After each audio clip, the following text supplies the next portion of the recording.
بسم اللہ الرحمن الرحیم۔ کیا آپ جانتے ہیں کہ علم کی آخری حد کیا ہے؟ کیا انسانی عقل اس قابل ہے کہ وہ کائنات کے ہر کیوں اور کیسے کا جواب ڈھونڈ سکے؟ اور کیا کبھی ایسا ہو سکتا ہے کہ ایک جلیل القدر پیغمبر جو خدا سے ہم کلام ہوتا ہو، اسے بھی کسی دوسرے انسان کی شاگردی اختیار کرنی پڑے؟ داستان شروع ہوتی ہے مجمع بنی اسرائیل سے۔ حضرت موسیٰ بن عمران علیہ السلام، وہ ہستی جنہیں قدرت نے کلیم اللہ کا لقب دیا، آپ ایک روز واز فرما رہے تھے، زبان سے علم کے دریا بہہ رہے تھے اور لوگ مسحور تھے۔ اچانک اس پرسکون محفل میں ایک شخص نے وہ سوال کر ڈالا جس نے تاریخ کا رخ موڑ دیا۔ اے کلیم اللہ، کیا اس روئے زمین پر کوئی ایسا ہے جس کا علم آپ کے علم کے افق سے بھی بلند ہو؟ آپ نے تأمل کیے بغیر فرمایا، لا، یعنی نہیں۔ یہ جواب غرور نہ تھا، بلکہ ایک نبی کا اپنی معرفت پر یقین تھا۔ مگر رب کائنات کو منظور تھا کہ اپنے کلیم کو علم کی وہ پرتیں دکھائی جائیں جو کتابوں میں نہیں بلکہ لوح محفوظ کے پوشیدہ فیصلوں میں لکھی ہوتی ہیں۔ عقل گو آستاں سے دور نہیں، اس کی تقدیر میں حضور نہیں۔ وحی الہی نازل ہوئی، اے موسیٰ، نہیں، مجمع البحرین پر میرا ایک بندہ ہے جسے میں نے اپنی طرف سے علم لدنی عطا کیا ہے۔ نبی کا دل تڑپ اٹھا۔ آپ نے اپنے وفادار خادم اور جانشین یوشع بن نون علیہ السلام کو پکارا اور عزم کا اظہار کیا۔ لا ابرح، میں تب تک نہیں رکوں گا جب تک اس مقام تک نہ پہنچ جاؤں جہاں دو سمندر آپس میں گلے ملتے ہیں، چاہے مجھے برسوں پیدل چلنا پڑے۔ نشانی بڑی عجیب تھی، ایک مردہ مچھلی زاد راہ کے طور پر لو، جہاں وہ زندہ ہو کر سمندر میں گم ہو جائے وہی تمہاری منزل ہے۔ دن ڈھلے، راتیں بیتیں، یہاں تک کہ وہ دونوں مسافر ایک عظیم الشان چٹان یعنی الصخرۃ کے پاس پہنچے، جہاں بحر روم اور بحر قلزم کا سنگم ہوتا تھا۔ تھکن سے چور ہو کر وہ سو گئے، مگر وہیں ایک معجزہ ہوا۔ ماء الحیات کے قطرے اس بھنی ہوئی مچھلی پر پڑے اور وہ مردہ گوشت اچانک تڑپنے لگا۔ اس نے ٹوکرے سے چھلانگ لگائی اور سمندر کی لہروں میں یوں راستہ بنایا جیسے کوئی جادوئی سرنگ ہو۔ یوشع بن نون یہ دیکھ کر ششدر رہ گئے، مگر جب سفر دوبارہ شروع ہوا تو وہ بتانا بھول گئے۔ کچھ دور جا کر جب موسیٰ علیہ السلام نے کھانا مانگا، تب یوشع پکار اٹھے، ارأیت اذ آوینا الی الصخرۃ، کیا آپ نے دیکھا جب ہم اس چٹان کے پاس تھے تو شیطان نے مجھے بھلا دیا کہ میں مچھلی کا تذکرہ کروں۔ حضرت موسیٰ علیہ السلام مسکرائے اور فرمایا، ذالک ما کننا نبغی، یہی تو وہ جگہ تھی جس کی ہمیں تلاش تھی۔ وہ دونوں واپس پلٹے، قدموں کے نشانات ڈھونڈتے ہوئے اسی چٹان پر پہنچے تو کیا دیکھا، وہاں ایک شخص سبز چادر اوڑھے سکون قلب کے ساتھ بیٹھا ہے۔ تاریخ کی کتابوں اور روایات کے مطابق ان کا نام بلیہ بن ملکان تھا، جنہیں دنیا خضر کے نام سے جانتی ہے۔ موسیٰ علیہ السلام نے سلام کیا اور مدعا بیان کیا، کیا میں آپ کے پیچھے چل سکتا ہوں تاکہ آپ مجھے وہ علم سکھائیں جو اللہ نے آپ کو سکھایا ہے؟ خضر علیہ السلام نے ایک بصیرت افروز نظر موسیٰ علیہ السلام پر ڈالی اور وہ جملہ کہا جو آج بھی انسانی عقل کے لیے ایک چیلنج ہے، اِنَّكَ لَن تَسْتَطِيعَ مَعِيَ صَبْرًا، اے موسیٰ، تم میرے ساتھ ہرگز صبر نہیں کر سکو گے۔ کیوں؟ کیونکہ خضر علیہ السلام وہ دیکھ رہے تھے جو تقدیر تھی، اور موسیٰ علیہ السلام وہ دیکھ رہے تھے جو بظاہر شریعت تھی۔ تیرے آزاد بندوں کی نہ یہ دنیا نہ وہ دنیا، یہاں مرنے کی پابندی وہاں جینے کی پابندی۔ آخر کار ایک کڑی شرط پر عہد ہوا، فلا تسألنی عن شیء، مجھ سے کسی چیز کے بارے میں سوال نہیں کرنا جب تک کہ میں خود اس کا راز نہ کھول دوں۔ اور یوں تاریخ کا وہ انوکھا سفر شروع ہوا جہاں ایک طرف کلیم اللہ تھے اور دوسری طرف رازدار الہی۔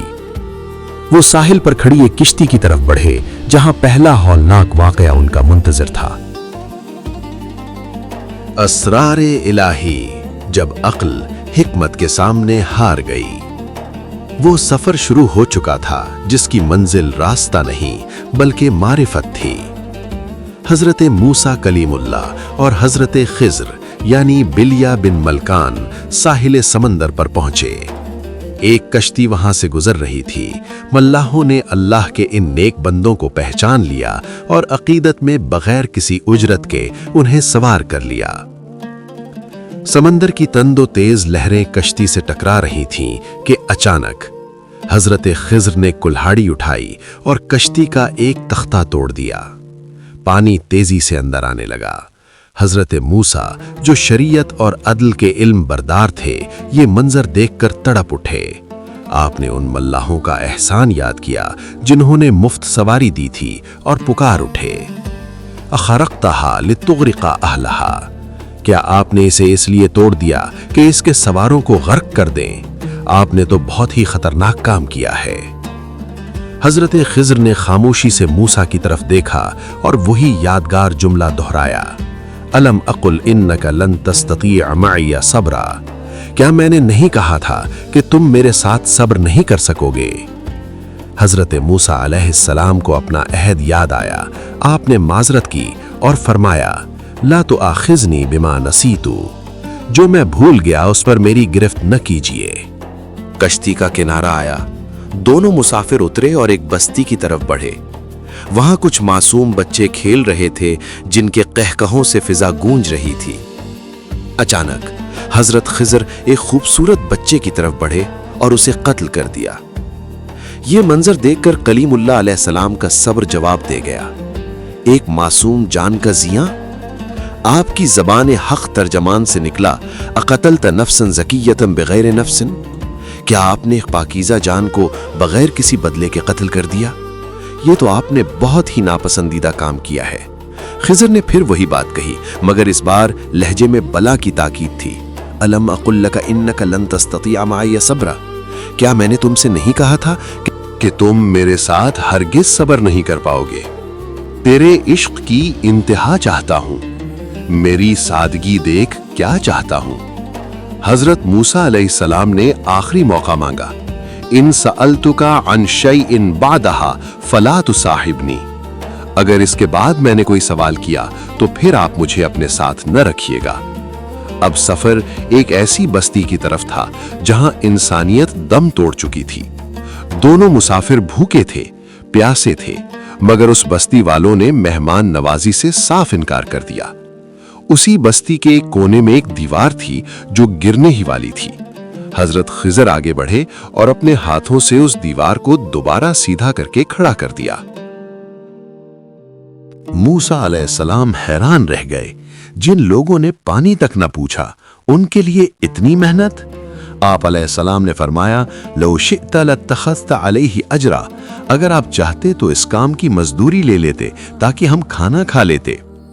ये वो लम्हा था जब खिज्र अलैहिस्सलाम ने वो तारीखी जुमला कहा जिसने इस सफर का इख्तिताम कर दिया, हाज़ा फिराक़ु बैनी व बैनक, ये मेरे और तुम्हारे दरमियान जुदाई का वक्त है। मगर ठहरो, अब मैं तुम्हें उन राजों की हकीकत बताता हूं जिन पर तुम सब्र न कर सके। पहला राज, वो कश्ती गरीब मल्लाहों की थी। आगे एक जालिम बादशाह मलिकुन गासिब खड़ा था जो हर सही कश्ती छीन लेता था। मैंने उसे ऐबदार कर दिया ताकि वो उसे छोड़ दे और इन मिस्कीनों का रिज्क बच जाए। दूसरा राज, वो बच्चा जिसके वालिदैन मोमिन और सालेह थे, वो बच्चा बड़ा होकर सरकश बनता और अपने वालिदैन को कुफ्र और परेशानी में मुब्तला कर देता। अल्लाह ने इरादा किया कि उसके बदले उन्हें एक पाकीज़ा और रहमदिल औलाद अता फरमाए। तीसरा राज, वो दीवार, उसके नीचे 2 यतीम बच्चों का खजाना छुपा था। उनका बाप एक सालेह इंसान था। अल्लाह चाहता था कि वो बच्चे जवान हों और अपना हक पाएं ताकि उनके बाप की नेकी जाया न हो। खिज्र अलैहिस्सलाम ने अपना हाथ मूसा अलैहिस्सलाम के कंधे पर रखा और आखिरी बात कही, वमा फ़अलतुहु अन अमरी, और ये सब मैंने अपनी मर्जी से नहीं किया बल्कि अल्लाह के हुक्म से किया।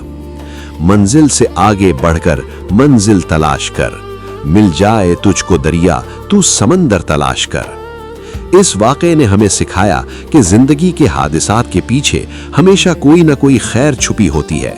हमारी अक्ल सिर्फ हाल का एक नुक्ता देखती है, जबकि अल्लाह का इल्म अज़ल से अबद तक फैला हुआ है। कभी कभी कश्ती का टूटना ही उसे बचाने का जरिया बनता है। दोस्तों, क्या आपकी जिंदगी में भी कोई ऐसा वाक़या हुआ जो बज़ाहिर बुरा लगा मगर बाद में वो आपके लिए नेमत साबित हुआ? कमेंट्स में हमें जरूर बताइएगा। अल्लाह हाफिज।